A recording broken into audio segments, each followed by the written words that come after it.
UP के mafia don Mukhtar Ansari की मौत के बाद अब उनके शव को सुपुर्द खाक करने की तैयारी की जा रही है। देखिए मौके पर मौजूद हमारे संवाददाता रुपेश कुमार की ये रिपोर्ट।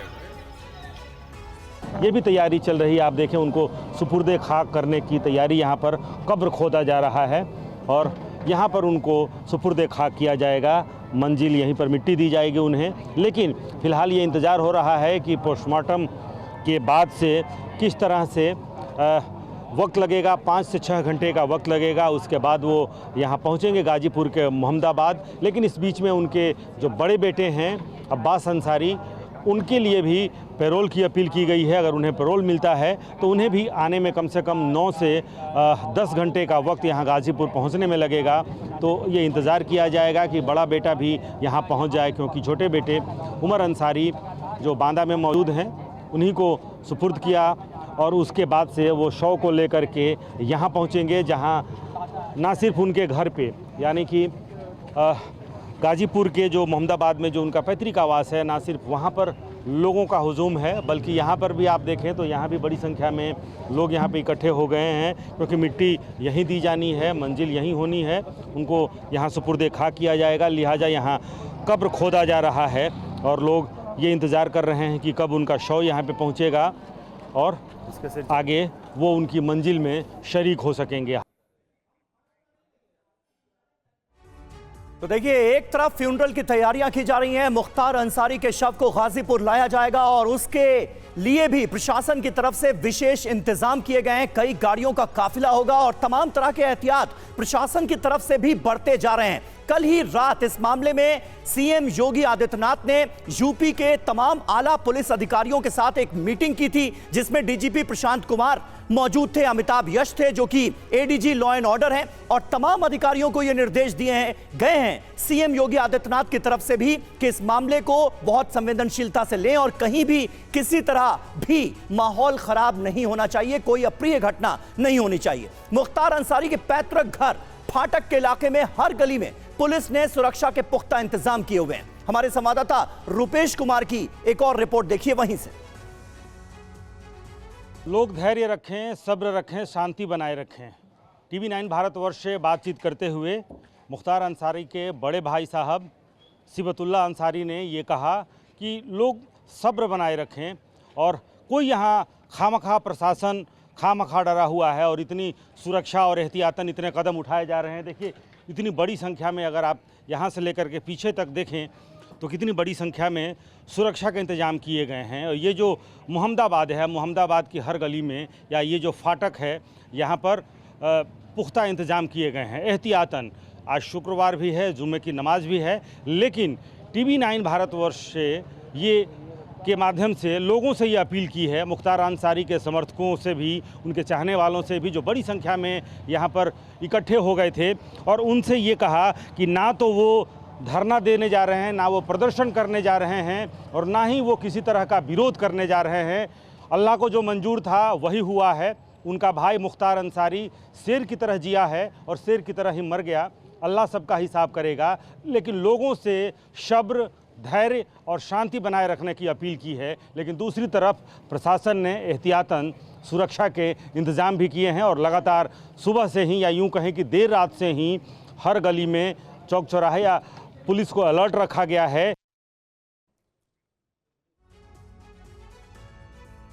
और देखिए इस खबर को लगातार ट्रैक कर रहे हैं हमारे संवाददाता, इस वक्त हमारे साथ जुड़ रहे हैं। पंकज झा हमारे साथ मौजूद हैं, सीधे आपको बांदा लिए चलेंगे उनके पास। और गाजीपुर से हमारे सहयोगी रुपेश कुमार हमारे साथ मौजूद हैं। दो बहुत खास मेहमान हमें इस वक्त ज्वाइन कर रहे हैं। ब्रजेश शुक्ला जी हमारे साथ मौजूद हैं, वरिष्ठ पत्रकार, और रंजन द्विवेदी पूर्व डीजीपी यूपी के भी हमारे साथ मौजूद हैं। सबसे पहले पंकज मैं आपके पास आऊंगा, क्योंकि बांदा जेल एडमिनिस्ट्रेशन को ही सबसे पहले यह सूचना मुख्तार अंसारी, उनके वकीलों की तरफ से दी गई और ये अंदेशा जताया गया कि उन्हें खाने में जहर दिया गया है।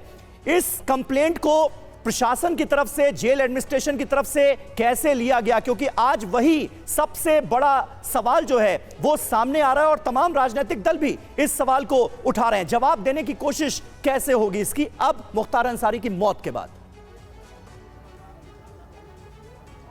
समीर, देखिए, बाराबंकी के जो एमपी एमएलए कोर्ट है वहाँ मुख्तार अंसारी की तरफ से एक प्रार्थना पत्र दिया गया था जिसमें ये कहा गया था कि उनको जहर दिया जा रहा है, स्लो पॉइजन की जो बात की जा रही है।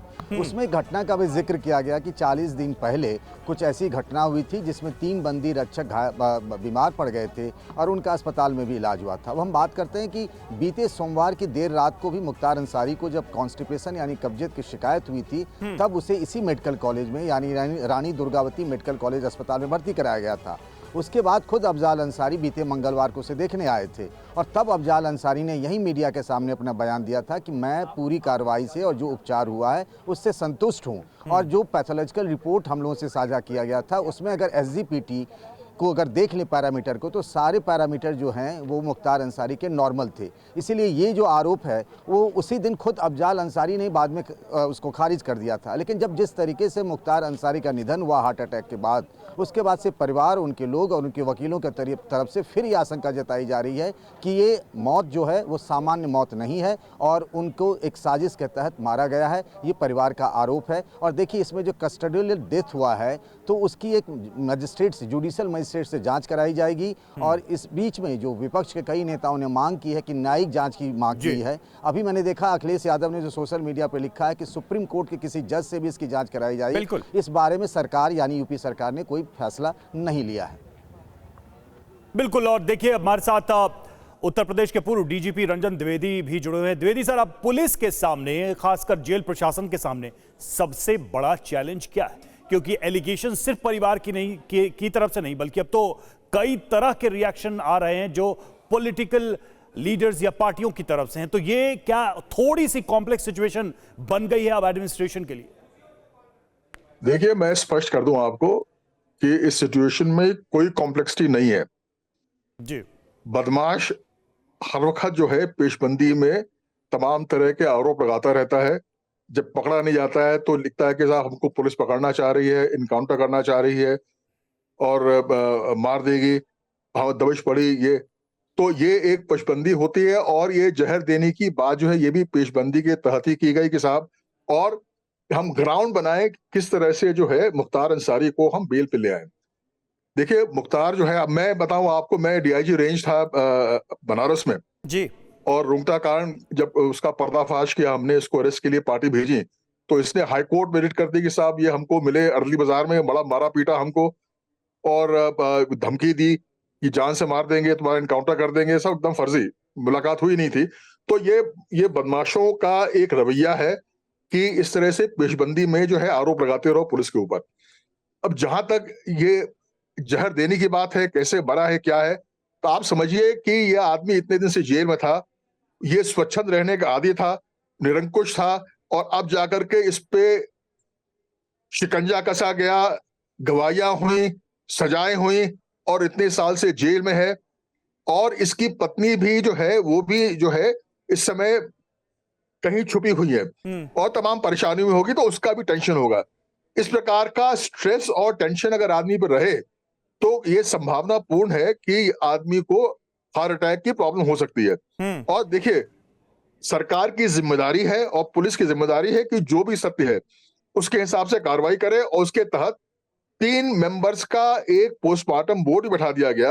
उसकी वीडियोग्राफी भी होगी जिसमें कि किसी प्रकार का संशय न रहे। जी। तो पांच डॉक्टर्स का पैनल है, 5 डॉक्टर्स का पैनल है। सर, बस एक सवाल क्योंकि आप जिस प्रार्थना पत्र का जिक्र कर रहे हैं जिसमें मुख्तार अंसारी की तरफ से अंदेशा जताते हुए कि उसकी मृत्यु हो सकती है शिकायत की गई, उस शिकायत पर एक्शन भी लिया गया था एडमिनिस्ट्रेशन की तरफ से और जेलर और डिप्टी जेलर को सस्पेंड भी किया गया था। तो क्या अब दोनों चीजों को जोड़कर देखा जा सकता है क्या? जाहिर है उनके खिलाफ कुछ ऐसा पाया गया होगा तब एक्शन लिया गया होगा। नहीं, आप जिस दरखास्त किस समय की बात है जो आप कर रहे हैं, जिस समय की बात, क्या शासन था, प्रशासन था? कई बार जो है बदमाशों को जो है, आपको पता है कि बदमाशों का राजनीतिक पार्टियों से संरक्षण मिलता है, इसी में आगे पनपते हैं, बढ़ते हैं। बिल्कुल। जब उनके माफिक सरकार रहती है तो बदमाशी करते हैं, गुंडाई करते हैं, क्राइम करते हैं, और उनके माफिक सरकार नहीं रहती है तो चले आते हैं छोड़ के। जैसे मुख्तार अंसारी जो है, जब इसके माफिक सरकार नहीं थी या अफसर टाइट थे तो ये पंजाब में और कर्नाटक में क्राइम करता था। इसका गुर्दा पकड़ा गया था बेंगलोर में, जिसको इंट्रोगेट किया हमने, और उसके इंट्रोगेशन से ही जो है पूरा नंदकिशोर रुंगटा कांड खुला था। उस समय हालांकि ये विधायक था ये। तो ये सिलसिला चलता रहता है इसमें। और एक बात आपसे निवेदन करें, और ये सारी पार्टियों की एक मजबूरी है कि एक घटना हुई है जिसमें कि थोड़ा रहस्य लगता है लोगों को। जेल में या पुलिस कस्टडी में अगर डेथ हो जाती है, नेचुरल डेथ भी होती है, तब भी लोगों को लगता है कि एक रहस्य है और इसका जो है ठीक से पर्दाफाश होना चाहिए, इस पे जांच होनी चाहिए और होनी भी चाहिए। तो आप मानते हैं कि इसमें जांच ऐसी हो ताकि जितने भी प्रश्न उठाए गए हैं उसका भी सही उत्तर मिल जाए, कम से कम वो सवाल जो पुलिस को और एडमिनिस्ट्रेशन को लेकर उठाए जा रहे हैं उसका तो आंसर मिले ही।